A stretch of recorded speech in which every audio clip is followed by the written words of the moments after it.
মহিলারা যারা ইউসুফ আলাইহিস সালামকে দেখে তাদের হাতের আঙ্গুল কেটে ফেলছে, তারা যদি আল্লাহর হাবিব মুহাম্মদুর রাসূলুল্লাহকে যদি এক নজর দেখতো, তাদের হাতের আঙ্গুলই নয় তারা কলিজা কাইটা ফেলাইতো। সুবহানাল্লাহ। রাসূল সাল্লাল্লাহু আলাইহি সাল্লাম কেমন সুন্দর ছিলেন। হযরত আবু হুরায়রার বাড়িতে রাসূলকে দাওয়াত দিয়ে নিছে পূর্ণিমার 14 তারিখের চন্দ্রের রাত্রি। হযরত আবু হুরায়রার মা একবার সানের দিকে তাকালো, একবার হুজুরের চেহারার দিকে, একবার সানের দিকে।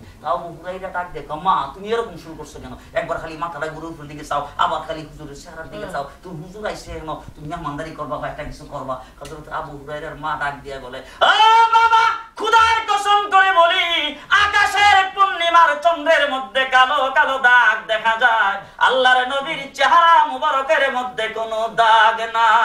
সুবহানাল্লাহ। রাসূলুল্লাহ সাল্লাল্লাহু আলাইহি ওয়াসাল্লামকে পৃথিবী বিখ্যাত সৌন্দর্য দিয়ে আল্লাহ পাক তৈরি করেছেন। মুসলমানরা, এই সুন্দর চেহারার দিকে হযরত আবু বকর সিদ্দিক বলে, হুজুর আমার এক নম্বরের মনে চায় আপনার চেহারার দিকে তাকায়া থাকতে। সুবহানাল্লাহ। আবু বকর সিদ্দিক কোন জিনিস পছন্দ করে দেখেন? 2 নম্বরে হুজুর বলেন, ইনফাকু মালি ইলা আমরি, ও নবী মনে চায় আপনার হুকুমে আমার যত মাল সম্পদ আছে সব দিয়ে দিতাম। সুবহানাল্লাহ। আগে দিল জান আর এখন মাল, বুঝছেন বল কইরা? আগে জান দিয়ে দিছে, এখন মালও দিয়ে দিছে। হুজুর যত মাল আমার আছে সব মনে চায় আপনি যেটা কইবেন, যেখানে কইবেন এখনো দিয়ে দিতাম। রাসূল সাল্লাল্লাহু আলাইহি সাল্লাম যুদ্ধের ময়দানে যাবে তো হুজুর আকরাম সাল্লাল্লাহু আলাইহি সাল্লাম সাহাবায়ে কেরামকে ডাক দিয়ে বলে, সাহাবীরা তোমাদের যা কিছু আছে কিছু দাও। এবার সব সাহাবায়ে কেরাম দিতে আরম্ভ করছে। এবার ওই হযরতে উমর ইবনে খাত্তাব কো, আমি জানি আজকে আবু বকর সিদ্দিকের ঘরে বেশি জিনিস নাই, আজকে আবু বকর সিদ্দিক যাইয়া ওই যে সম্পদ যা ছিল অর্ধেক লইছে, ঘরে যা ছিল অর্ধেক লইছে, আইনা দিয়া মনে মনে খুব খুশি হয়ে বইছে, বলে আজকে তো আবু বকর সিদ্দিকের ঘরে নাই কিচ্ছু, আমি জানি তো, আজকে তো গেছি বাসায়া বইছে। সবাই দিয়া আসছে পরে হুজুর আকরাম সাল্লাল্লাহু আলাইহি ওয়াসাল্লাম সবাইরে ডাইকা জিজ্ঞেস করতেছে, তুমি কি দিছো, তুমি কি দিছো, তুমি কি দিছো, এরকম জিজ্ঞেস করতে করতে যায় আবু বকর সিদ্দিক ঘরের মধ্যে সামান্য কিছু আড়া ছিল, আর কিচ্ছু নাই, ওই আড়া দাইনা চুপচাপ দিয়া মসজিদের কোণার মধ্যে যায় চুপচাপ বইছে। বেশি দিনে দিতে পারছে না। সবাই হুজুর জিজ্ঞেস করে লাস্টে যায় জিজ্ঞেস করতেছে, আবু বকর আপনি কি দিছে? না আমি কিছু দিতে পারছি নাই। বলে একটা কিছু দিছেন তো, কি দিছেন কোন না? বলে না, ঘরের মধ্যে সামান্য কিছু আটা ছিল, এটা দিয়ে দিছি। হুজুর আকরাম সাল্লাল্লাহু আলাইহি সাল্লাম জিগায়, ঘরে কারে রেখেছে? বলে আল্লাহর রাসূলের রেখেছে। সুবহানাল্লাহ। আল্লাহর রাসূল রে ঘরে রেখে আসছি, আর কিছু ঘরের মধ্যে নাই। আমার রাসূল সাল্লাল্লাহু আলাইহি সাল্লাম ডাক দিয়ে বলে, আজকে যে যত কিছু দান করছো সবচাইতে বেশি আবু বকর সিদ্দিক দান করছে। সুবহানাল্লাহ। কারণ যা ছিল পুরাটাই দিয়ে দিছে। ওদের নাকি আমরা তো এখন যদি $500 পকেটে থাকে মনে মনে হিসাব করি, বলে $10 দিয়ে দিলে 490 টাকা থাকে। মোটামুটি যত শিখলাম ওয়ার্ডটা খুব ভালো লাগছে, কিন্তু চান্দাটা চাইলেই দেখবেন যে খুশি খুশি শুরু করে দিচ্ছে। হযরত আবু বকর সিদ্দিক ঘরে যা আছে সব হুজুর বলেন, হযরত আবু বকর সিদ্দিক বলেন, ইনফাকু মালি ইলা আমরি, হুজুর আপনার হুকুমে আমার মাল সম্পদ যা আছে সব আমার দিয়ে দিতে বলেছে। এই জন্য রাসূল সাল্লাল্লাহু আলাইহি ওয়াসাল্লামের জন্য সমস্ত মাল সম্পদ যা আছে সব আবু বকর সিদ্দিক বিলীন করে দিয়েছেন। আল্লাহর নবী বলছেন, সমস্ত পৃথিবীর সকল উম্মত আমার কাছে ঋণী, আমার কাছে ঋণী, আর আমি নবী আবু বকর সিদ্দিকের কাছে ঋণী। সুবহানাল্লাহ। আবু বকর সিদ্দিক হুজুর আকরাম সাল্লাল্লাহু আলাইহি ওয়াসাল্লামের জিন্দেগীর সাথী, বর্তমানে কবরেরও সাথী। আবু বকর সিদ্দিকের কবর কোনটা? রাসূল সাল্লাল্লাহু আলাইহি সাল্লামের পাশে হযরত আবু বকর সিদ্দিক শুয়ে আছেন। মুসলমানেরা 3 নম্বরে হযরত আবু বকর সিদ্দিক বলে, হুজুর আমি আরেকটা জিনিস ভালোবাসি, এটা হলো আইয়াকুনা বিনতি ফি বাইতি, আমার মেয়েটা যদি আপনার মন জয় কইরা আপনার ঘরে থাকতে পারে, আপনার মনটারে খুশি কইরা, আমি এটারে সবচাইতে বেশি ভালোবাসি। সুবহানাল্লাহ। জানো দিছে, মালও দিছে, আওলাদ দিছে, হুজুরের জন্য দিয়ে দিছে। হুজুর আপনারে যদি রাস্তা দিয়ে হাঁটলে মানুষে কয় আবু বকর সিদ্দিকের জামাই, আর আমারে দেখলে যদি কয় নবীর শ্বশুর। সুবহানাল্লাহ। আর শ্বশুর সাইয়্যিদুল কাউনাইন নবী মুহাম্মদুর রাসূলুল্লাহ, যার খাতিরে আসমান জমিন তৈরি, তার শ্বশুর হযরত আবু বকর সিদ্দিক। হুজুর এই কথাটা যদি মানুষে কয় যে মুহাম্মদুর রাসূলুল্লাহ শ্বশুর, আর আপনারা যদি কয় আমার জামাই, আমার মেয়েটা যদি আপনার অন্তরটাকে খুশি করে, আপনার ঘরে যদি থাকতে পারে, আপনার মন জয় করে, হুজুর এই জিনিসটাকে আমি সবচাইতে বেশি ভালোবাসি।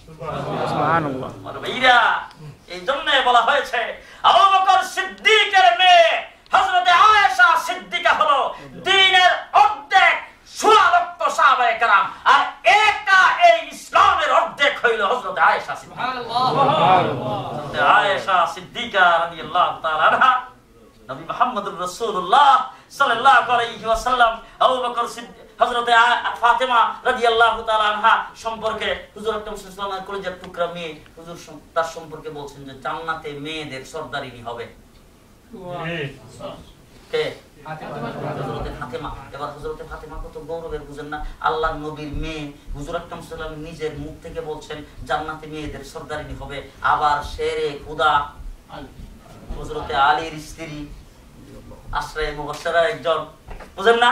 খুব গর্বের। আবার হাসান হুসাইনের মা, হুজুর আকরাম সাল্লাল্লাহু আলাইহি ওয়াসাল্লাম বলছেন সাইয়্যিদুশ শাবাবি আহলিল জান্নাহ, জান্নাতে যুবকদের সর্দার হবে হযরতে হাসান হুসাইন। হযরত হাসান হুসাইনের মা, এটা কত গর্বের বিষয়। এই নিয়ে একদিন হযরত আয়েশা সিদ্দিকার সাথে বুঝেন না একটু কথাবার্তা হইতেছে যে আমার তো এই ফজিলত আছে, আমি হাসান হুসাইনের মা, আরেক ফজিলত হলো আলীর স্ত্রী, আরেক ফজিলত হলো এই, আরেক ফজিলত হলো এই। রাসূল সাল্লাল্লাহু আলাইহি ওয়াসাল্লাম বলছেন জান্নাতে মেয়েদের সর্দারিনী হবে হুজুর আকরাম সাল্লাল্লাহু আলাইহি ওয়াসাল্লামের স্ত্রী হযরতে আয়েশা সিদ্দিকা রাদিয়াল্লাহু তাআলা আনহা বলেন, ফাতেমা, দুনিয়ার সব কিছু উদাহরণ দিতে পারো, হাসান হুসাইন জান্নাতে যুবকদের সর্দার হবে, তার মা বলে উদাহরণ দিতে পারো তুমি, তোমাকে রাসূল বলেছে জান্নাতে মেয়েদের সর্দারিনী হবে, সেইটার উদাহরণ দিতে পারো, কিন্তু আল্লাহর নবী বলছেন হাসরের ময়দানে স্ত্রী তার স্বামীর হাতে ধরে জান্নাতে প্রবেশ করবে। সুবহানাল্লাহ। প্রত্যেকের স্ত্রী যদি জান্নাতি হয় তার হাতে ধরে আঙ্গুলে ধরে ধরে জান্নাতে যাইবো।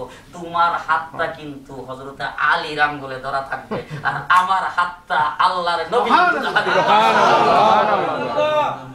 মুসলমান হযরতে আবু বকর সিদ্দিক বলেন, হুজুর আমি এই তিনটা জিনিসকে ভালোবাসি। ওই তিনটা জিনিস ভালোবাসার হযরত আবু বকর সিদ্দিক যখন বলছে, বইলা বসার সাথে সাথে হযরত উমর একটা দাঁড়াইছে, হুজুর আমিও তিনটা জিনিস ভালোবাসি। সুবহানাল্লাহ। জোরে কম না সুবহানাল্লাহ। সুবহানাল্লাহ। হযরত উমরের এই তিন জিনিস বলার এখন সময় নাই। হযরত মাওলানা জুবাইর আহমদ আনসারী সাহেবের আকাঙ্ক্ষায় আপনারা বসে আছেন, উনি আসবেন, উনি লম্বা চূড়া বয়ান করবেন। আমার ভাইরা, হযরত উমর ইবনে খাত্তাব তিন জিনিস যেটা বলছেন, এই আগামীকাল কোন কাছে গোল্ডেন প্লেস, গোল্ডেন প্লেস পারচেস্টার, গোল্ডেন প্লেস, ওখানে বলে মাহফিল আছে। আপনারা কালকে যাওয়ার নিয়ত নাই তো? ইনশাআল্লাহ। ইনশাআল্লাহ নিয়ত আছে। ইনশাআল্লাহ যদি নিয়ত থাকে তাইলে ওই জায়গায় আবু বকর সিদ্দিকের এখান থেকে শুরু করব। হযরত উমরের তিন জিনিস যে ভালোবাসে, হযরত উমর তিন জিনিস ভালোবাসার কথা বইলা যখন খালি সারছে, হযরত উসমান একটা দাঁড়ায়, হুজুর আমিও তিনটা জিনিস ভালোবাসি। সুবহানাল্লাহ।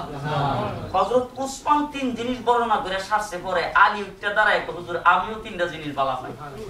হযরত আলী যখন তিন জিনিস বর্ণনা করে সারছে, জিবরাইল আমিন আয়েশা কো, হুজুর আপনি যেই মজলিসটা করতেছিলেন আর তিন জিনিস করে যখন বর্ণনা সবাই করতেছে, আল্লাহ পাক এই মজলিসটা দেখতেছিলেন, ওই মুহূর্তে আল্লাহ ডাক দিয়ে বলছেন আপনার কাছে আমি আসার জন্য, আয়েশা আমি কোন তিন জিনিস ভালোবাসি এই তিন জিনিস বর্ণনা করার জন্য, আর আল্লাহ তিনটা জিনিস ভালোবাসে এইটা কইয়া আপনার মজলিসে শামিল করার জন্য। সুবহানাল্লাহ। সুবহানাল্লাহ। আরে তাকবীর, আল্লাহু আকবার, জুনাইদুল হাবিব।